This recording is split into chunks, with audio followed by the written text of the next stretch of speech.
তো প্রেমে পড়বে, ছেলেরা তো আর পড়বে না। হাজারীবাগের বস্তিও মনের থেকে ভালো অবস্থায় আছে না, নায়িকা হিসেবে তো সবাই বেস্ট, ওইরকম বলা যাবে না। ভিতরে আমরা যতটুকু শুনলাম এসি না, যে এসি নাই, যারা ভিতর থেকে আসছে বলছে এসি নাই। বাচ্চাদের নিয়ে আসে তো অবশ্যই তাদেরকে রাখাই যাবে না ভিতরে। বেবি রাখার তো জায়গা নেই, এই কারণে বেবি নিয়েই দেখতে হবে আমাদের। কিন্তু তারা টাকাও নিতেছে, এসির বিল নাই, এতে সমস্যা হইতেছে। ঈদকে কেন্দ্র করে মধুমিতা সিনেমা হলে অলরেডি তাণ্ডব সিনেমা শুরু হয়েছে। দর্শক কানায় কানায় ভর্তি, অথচ নেই কোনো এসি, নেই কোনো ফ্যান।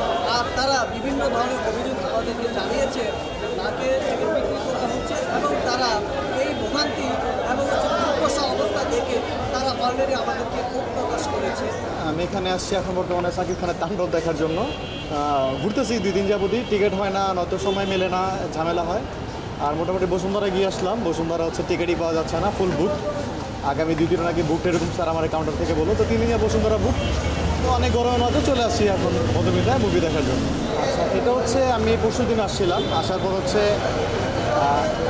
এসি ছিল, মানে ডিসিতে আমি টিকিট কাটতেই পারিনি মূলত। তখন হচ্ছে আমি রিয়েলের টিকিট কাটি, প্রায় 6টা টিকিট কাটি, কেটে ভিতরে যাওয়ার পর দেখি রিয়েলের যে অবস্থা, বাংলাদেশের হাজারীবাগের বস্তিও মনের থেকে ভালো অবস্থায় আছে। 1 নাম্বার 2 হচ্ছে তাদের মধ্যে কোনো ডিসিপ্লিন না। অ্যান্ড হচ্ছে যখন বেরোয় আসছি বললাম যে এখন শো না দেখি, সেকেন্ড শো দেখি। তো সেকেন্ড শোর জন্য ওয়েট করতেছিলাম, ডিসিতে দাঁড়াইছি, টিকিট কাটছি, তখন বলতেছে যে এসি নাই, যারা ভিতর থেকে আসছে বলছে এসি নাই, ভাই প্রচণ্ড গরম, এখানে বসা হচ্ছে না, কেটে ফেলছি। তখন আবার রিটার্ন করে দিছি টিকিট, অন্য একজনকে দিয়ে দিছি আর কি, দিয়ে চলে গেছি। ফ্যামিলি তো ভাই মানে না, ছবি দেখতে হবে, এই জন্য আজকে আবার আসছি। এসি হোক বা না হোক গরমের মধ্যে ছবিটা দেখবো আর কি। কিছু করার নেই ভাই, এখন একটা ফ্যামিলি নিয়ে আসছি, আশা করে বাসা থেকে বের হচ্ছি ছবি দেখার জন্য। বসুন্ধরা থেকে ঘুরে আসছি, 3 দিন যাবত বুক ওইখানে থাকবে। এখন বারবার আসা যাওয়া কিংবা আমাদের হাজব্যান্ডের সময়ের অভাব, এই কারণে আজকেই বেছে নিচ্ছি যে গরম হোক আর যাই হোক ছবি দেখে বাসায় যাব। অবশ্যই আসছি, কিন্তু কিছু করার নাই। এখন বেবি রাখার তো জায়গা নেই, এই কারণে বেবি নিয়েই দেখতে হবে আমাদের। হ্যাঁ, এসির টাকা নিচ্ছে, এটা কর্তৃপক্ষের দায়ী থাকবে, তাদের তো টাকা নিতেছে, তারা এগুলোর তো তাদের দায়িত্ব, এটা তারা আমাদের দায়িত্ব না। আমাদের তো টাকা নিতেছে, তারা এগুলো খেয়াল রাখবে। হ্যাঁ, অতিরিক্ত নিতেছে, এটা আসলে খারাপ করতেছে, তারা এই হিসেবে কম নেওয়া উচিত তাদের মধ্যে। কিন্তু তারা টাকাও নিতেছে, এসির বিল নাই, এতে সমস্যা হইতেছে। আর এখানে যে ঝামেলাগুলো শুরু হয়, আর কিছুক্ষণের মধ্যে আপনি দেখতে পারবেন এখানে অনেক ঝামেলা শুরু হয়ে যাবে, কেচিকেট ভাঙবে, ভিতরে খারাপ খারাপ কথাবার্তা শুরু হয়ে যাবে, চিল্লাচিল্লি শুরু হয়ে যাবে। এগুলোর দিকে একটু হলপক্ষে যারা মালিক আছে আশেপাশে, তাদের একটু দায়িত্বে থাকা ভালো হবে। কারণ তাহলে দেখা যাবে এই মধুমিতা হলে আমরা তো স্থানীয়, আশেপাশে যারা বাইরে থেকে আসে ছবিগুলো দেখার জন্য, তারা মনে করেন একটু ফ্রিলিভাবে দেখতে পারবে, কোনো সমস্যা যাতে না হয়।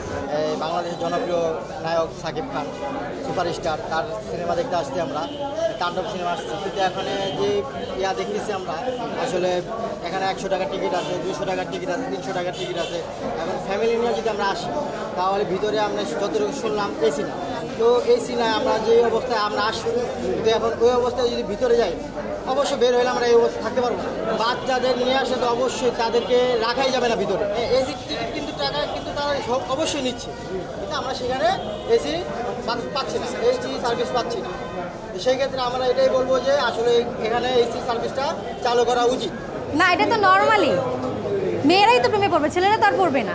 না, উনি তো বিগত 25 বছর ধরে ইন্ডাস্ট্রিতে আছে, আর হচ্ছে ওনার ছবি এখন অনেক হিট হচ্ছে, তাই হয়তো বা দেখতাম, কিন্তু অতটা দেখা হতো না, একটু কমই দেখা হচ্ছে। মানে এই ইদানিং 3-4 বছর একটু বেশি দেখা হচ্ছে। এই অনেক মানে অনেক হিউজ ডিফারেন্স আছে দুইটার মধ্যে। ওনার 25 বছরের কেরিয়ারে আমার মনে হয় আমি এই কয়েকটা ছবি এত বেশি দেখছি বা এত বেশি এক্সাইটেড ছিলাম ওনার ছবি দেখার জন্য। আর এই কয়েকটা ছবির জন্য হইতেছে যে ওনার অ্যাক্টিং ক্যারিয়ারে অনেক হিউজ ডিফারেন্স হয়েছে আর কি। না, নায়িকা হিসেবে তো সবাই বেস্ট, ওইরকম বলা যাবে না। বাংলাদেশের নায়িকারাও বেস্ট, আর ইদিকাও ভালো ছিল। উনি আমাদের সাকিব খানকে নিয়ে এত ভালো ছবি করেছে, আর হচ্ছে হিট হচ্ছে, এটা তো ওনারও অ্যাক্টিং, মানে ওনারও ডিরেক্টর ক্যারিয়ারে অনেক কিছু।